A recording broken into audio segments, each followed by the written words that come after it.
And Hagar bore Abram a son, and Abram called his son's name, which Hagar bare, Ishmael, who is by tradition the forefather of several Arab nations and of Muhammad himself.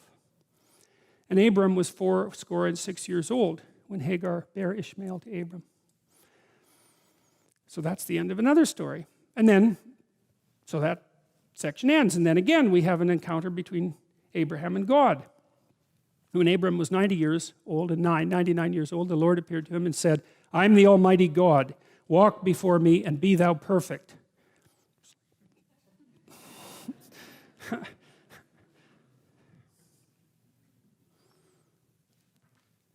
Alexander McLaren, who was a biblical commentator who lived in the early 19th century, said, this phrase, walking before God, is not precisely walking with God, because that's what Noah did, right? He says it's rather that of an active life spent in continual consciousness of being naked and opened before the eyes of him whom we have to give account. I was pretty happy to stumble across that because I might have picked and chosen, of course, you never know that whether you do that, but it does seem in keeping with the narrative strain of the chapter, right? Because what we've hypothesized so far is that God has called Abraham and said, get out there in the world. Go to where it's unknown. Go to where you're a stranger. And get away from the familiar. Go out to the unknown. Establish yourself. And great things will come of it. Regardless of the proximal evidence, great things will come of it. And so I think that's what the walking before God refers to. It's not like Abraham is acting in certainty. There's no certainty here. That's the act of the leap of faith even. Because it does require a leap of faith for you to move into the world. Because the world is a catastrophe. Self-evidently, the world is a catastrophe. And so there's every reason for you to assume that you should just sit in your basement and hide from it. But that's not, it doesn't help. It doesn't make things better. And the thing is, perhaps you're not built for that. You're not built to hide. I don't think that people are built to hide. I think it destroys them. And so walking before God, in some sense, means that Abraham, we could say, is taking the lead. He's the person that's going out there into the unknown. God says, well, great things are going to happen, but he's a little short on details, that's for sure. So the weight is still on Abraham, and that's a good thing because that ennobles Abraham, right? That's the other thing that's so cool, is that if God had just laid out the whole story and brushed the branches from Abraham's path while he was walking forward, well, then there'd be nothing for Abraham to do.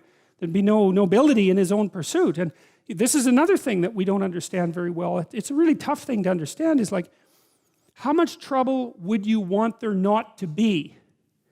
It's a weird question, right? Because you want to have something to contend with. You want to have something that forces from you the best that you have. And so you have to have real problems. It's something like that. Would you dispense with all your real... You could just lay down on a bed and have pablum infused into your mouth, if all your problems were solved. And so maybe you want difficult problems that you can solve, something like that, because there's some... I don't know what it is about it. There's the overcoming and the growth that comes along with that. There's something about the nobility of the enterprise. You certainly see that when you go about having children, for example, which is, the psychological literature is quite clear. If you do moment-to-moment comparisons of people who have kids and people who don't have kids, the people who don't have kids are happier. And so psychologists who tend to get things wrong even when they make intelligent discoveries like that one, immediately, some of them, jump to the conclusion that because happiness is the goal, that, well, there's something about children that, make you unhappy, and that's not good. It's like, well, wait a second. Maybe that's the wrong metric. It's like, of course you're less happy once you have children because you have to worry about them. My neighbor down the street, who's a very smart woman, said to me once, you can only be as happy as your unhappiest child. And which I thought was really good, that's really smart.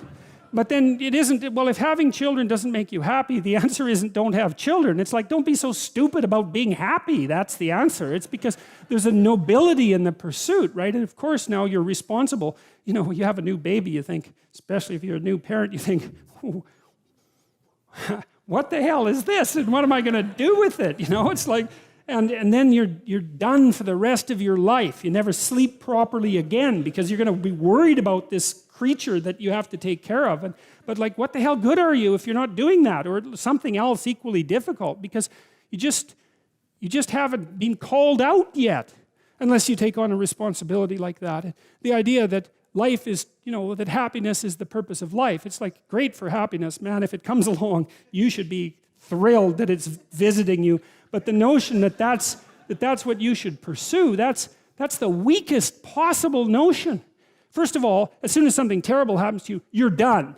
It's like, life is to be happy. It's like, well, now you have cancer. So how's that? How's the happiness thing working out for you now? Or maybe it's not you, maybe it's your father that has Alzheimer's disease or some damn thing. And, it's like it's a rare person that doesn't have some catastrophe one person away from them. It's like life is to be happy. That's not right. And we can at least derive that from these stories. That isn't what they say at all. God's perfectly happy in the stories to grant the people with whom he forms a covenant happiness and prosperity. But there's never a word that that's the purpose. The rule is aim high and get your bloody act together. That's the rule. And establish this contractual covenant with the ultimate ideal. And that will see you through the catastrophes. And that's a much more mature way of looking at life as far as I'm concerned, because all you have to do is have your eyes half open and you see that the fundamental reality of life is tragedy and suffering. That's inescapable. That doesn't mean that it makes life unbearable or that it makes being something that shouldn't have existed. Right? That isn't what it means. But it means that you have to contend with it and you have to get ready. And the willingness to adopt responsibility for yourself and for others is the precondition for that. And then maybe if you do that properly, then now and then you get some happiness. You can sit at the end of a day and you have half an hour where your conscience is clear and there's nothing that you need to be doing, and you can relax and think, that's all right, things are okay, and thank God for that. And that's maybe where you get your happiness. So yeah, that's something. That's growing up, man, obviously. And to not know that, and to not be taught that. Like, everyone should be taught that. It's so obvious. We should be taught that. Well, and that's partly what these biblical stories do. And I'll make my covenant between me and thee, and will multiply thee exceedingly. And Abram fell on his face.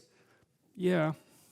And God talked with him, saying, as for me, behold, my covenant is with thee, and thou shalt be a father of many nations. God says this a lot to Abram, right? It's almost like he has to remind him now and then. And it's not surprising, because he keeps going through these unbelievable adventures, that are really psychologically and socially shattering. So it's a good thing that this reminder pops up fairly frequently. But of course, Abraham is also open to it.